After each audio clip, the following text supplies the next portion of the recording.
Habang wala pang nasasign ng Golden State, nagbigay si Jimmy Butler ng recommendation kung sino ang dapat i-consider na kunin. Kundi yung dati niyang teammate mula sa Miami Heat at naglaro din sa Indiana Pacers na si Thomas Bryant bilang replacement dito kay Kevon Looney.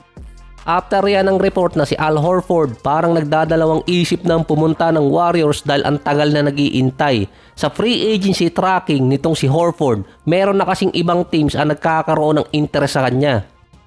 Pero sa ngayon, priority pa rin ng Golden State na makuha si Al Horford kapag natapos na ang dilema kay Jonathan Kuminga. Matindi rin eh. Last year si Horford merong 9.6 rebounds, 3 assists, 42 and 36% sa loob ng 27 minutes. Nakalaro nga lang siya ng 42 games, mababa na sa usual na nilalaro niya. Pero kung andun si Horford, hindi masyadong maiipit sa paint dahil sa kanyang outside shooting. Meron din di umanong verbal agreement si Horford kasama si DeAnthony Melton na magsasign sila sa Golden State. So verbal agreement pa lang yun pwedeng bawiin. Naunahan na ang Golden State sa isang player na naglaro sa kanila sa Summer League, napunta na sa ibang team. May mga fans naman ng Golden State na sinabing i-consider di umanong i-sign si Darius Bazley. Na maganda yun nilaro sa Summer League. Meron siyang 12.6 rebounds, 2 blocks at nasa 57% sa field. Nagkaroon nga lang ng injury noong nakaraang linggo. Wala pang nilalabas na report kung anong klaseng injury ang nakuha niya.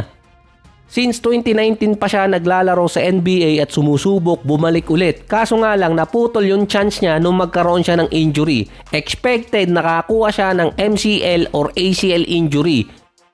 Pero wala pang nilalabas na official report regarding sa injury niya dahil common na gagawin yun ng isang player hanggat wala pa siyang contract. Itatago muna yung injury niya para hindi makaapekto. Another problem naman kay Kuminga kung bakit dapat siyang magstay muna sa Golden State kahit sinabi na niyang ayaw na niyang bumalik. Dahil may rights ang Warriors na tapatan hanggang 20 to 25 million dollars na kontrata mula sa ibang team.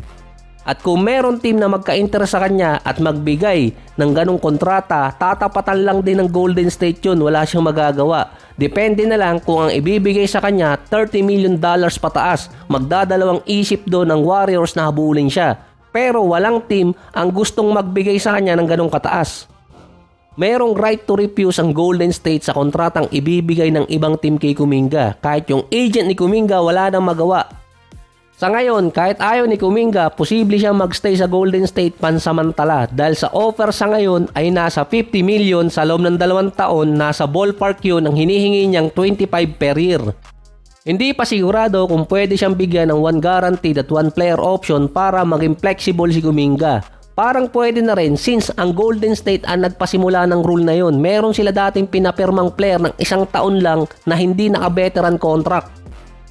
Ang isa pang option, 60 million para sa 3 taon na meron pang player option, nasa ballpark pa rin yun ng $20 million per year. Sa dalawa na yan, ang pinaka-safe yung 60 million sa loob ng 3 taon dahil magkakaroon ng buffer si Kuminga. Dahil ang aantay ng Golden State yung trade deadline next year kung mapapataas pa nila ang value ni Kuminga sa market. Sa ngayon kasi wala at yung $20 million per year magkakaroon ang ibang team na mag-trade para sa kanya.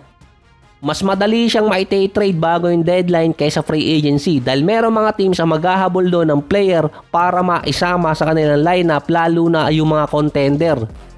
Marami pa namang free agent na available ngayon na nasa minimum contract pa. Bukod sa Lakers na merong interest din kay Gary Payton II, ang isang team pa ay Miami Heat. Hindi pa nasasay ng Golden State si GP2 at hindi rin alam kung ibabalik nila.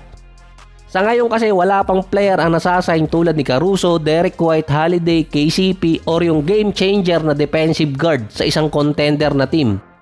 Si GP2 yung tinitingnang option. Si Marcus Smart siguro ng Lakers, siya yung halos katulad na nabanggit ko kanina. Kaso nga lang, pa-decline na yung laro niya. Iba katulad kina Derek White at Caruso na nasa prime pa nung lumipat.